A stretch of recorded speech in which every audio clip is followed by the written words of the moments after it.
ओम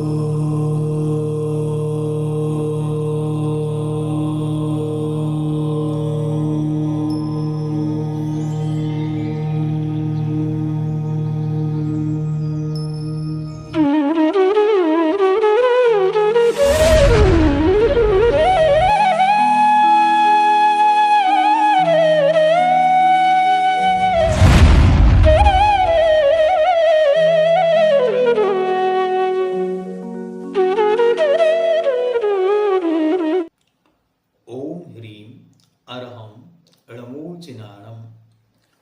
गाथा नंबर 132 132 प्राणों के स्वामियों को बतलाते हैं। किस प्राण वाले को कितनी इंद्रियां या कितनी इंद्रिय वालों को कौन कौन से प्राण होंगे देखते हैं। इंद्रिय काया ऊणीय पुण्य पुण्येषु पुण्यगे आणा बीन्द्रियादि पुण्ये बचीमणो सन्निपुण्येव। इंद्रिय काया ऊणीय पुण्य पुण्येषु पुण्यगे आणा बीन्द्रियादि पुण्ये बचीमणो सन्निपुण्येव।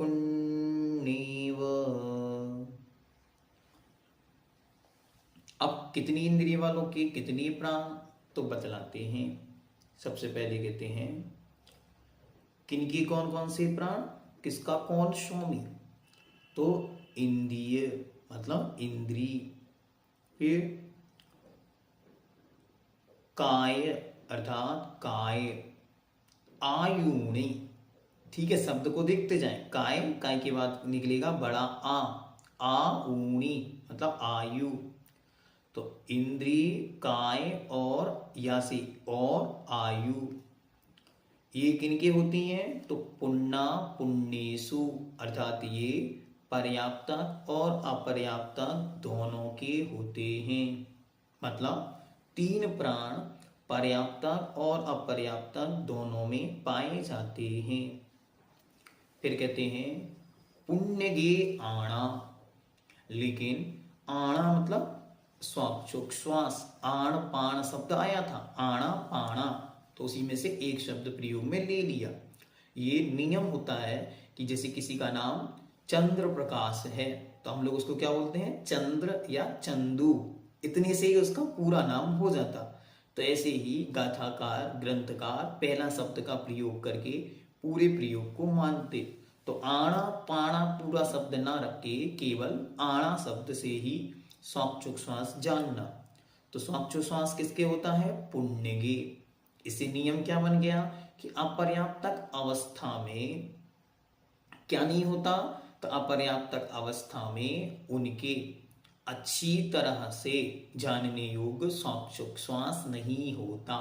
ठीक है, फिर आते हैं बी इंद्रियादि पुण्य अर्थात बी अर्थात 2, तो 2 इंद्रिय आदि, 2 इंद्रिय आदि जो जीव हैं वे पुण्य अर्थात पर्याप्तक।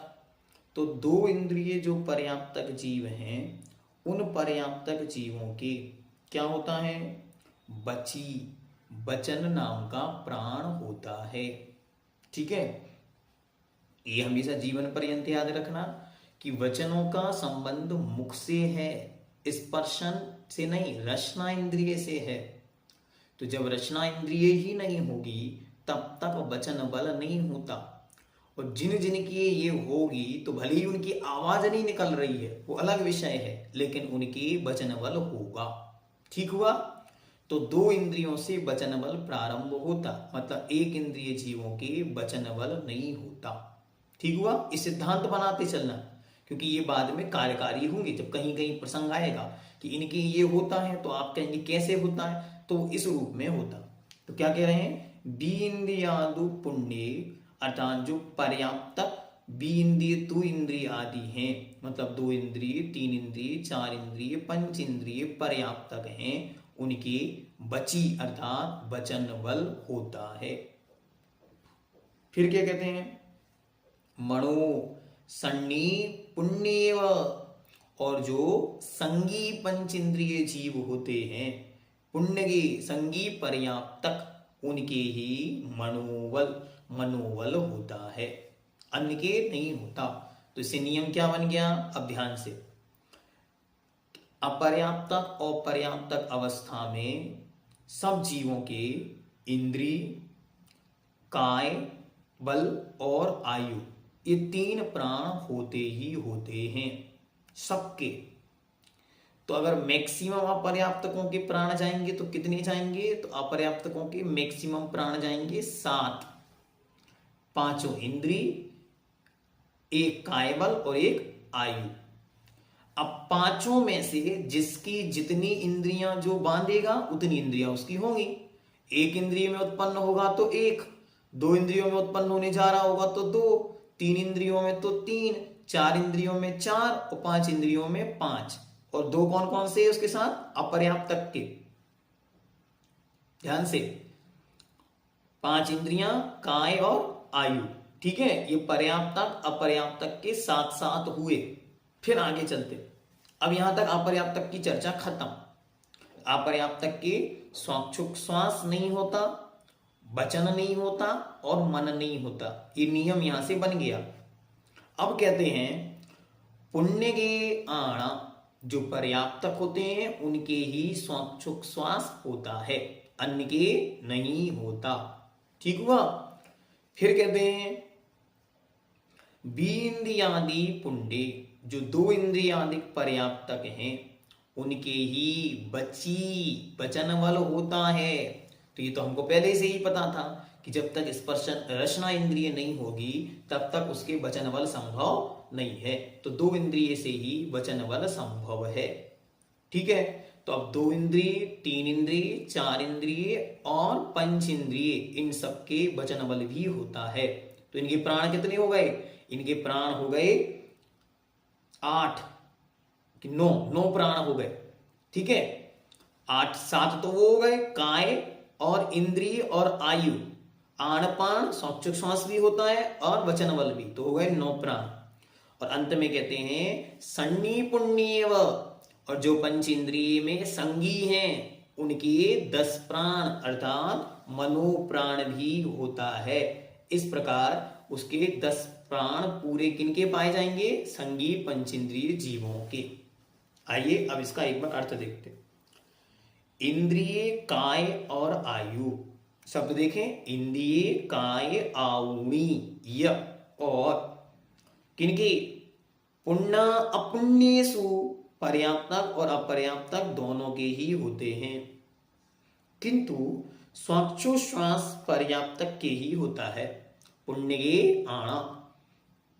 फिर कहते हैं और वचन बल प्राण पर्याप्तक 2 इंद्रिय के ही होता है, ठीक है।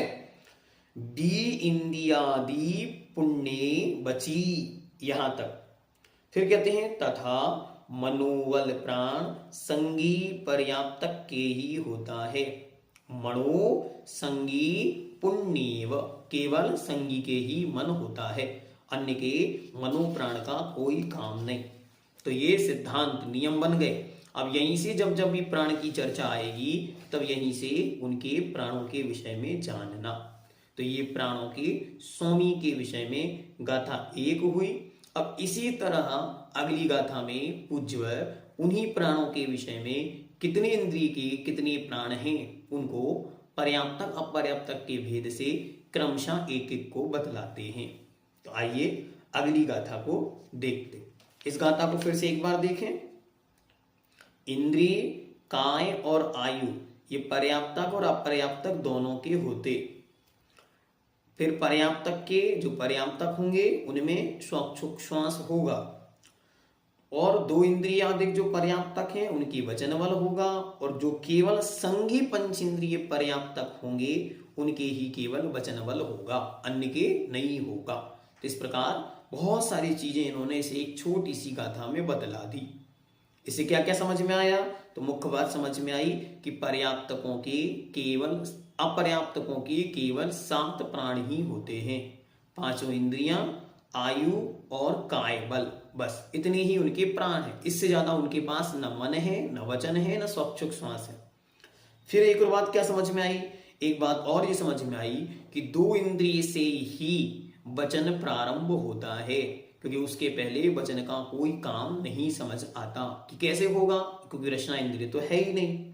और तीसरी बात जो स्पष्ट है, पहले से भी हमको स्मरण में है कि पंच इंद्रिय संगी जीव के ही मन होता है, मन वाला ही संगी होता है तो ठीक है, लेकिन सिद्धांत के अनुसार जो संगी है उसके ही मन होता है, अन्यथा मन का वहां कोई क्षयोक्षम ही शक्ति ही नहीं है, ऐसा जानना। जैनम जयतु शासनम।